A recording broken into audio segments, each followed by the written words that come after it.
હર હર મહાદેવ, હરિઓમ, જય માતાજી।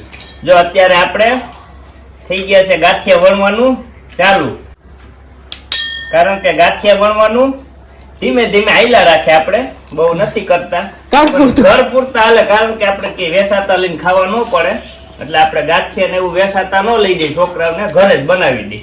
ના ના હારા જ ફાવે તમને, અસલ કઈ ઘટે નહીં એવા, આપડા પૂરતું હાલે એમ।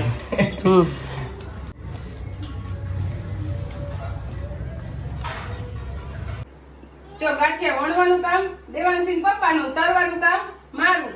અને વણેલા ગાંઠિયામાં એક ખાસ ધ્યાન રાખવાનું કે તેલ આ ધીમા તાપે જોવું જોઈએ, એવી રીતે જ ગાંઠિયા તળવાના। આપણે જો ગાંઠિયાનો ઘણો હમણાં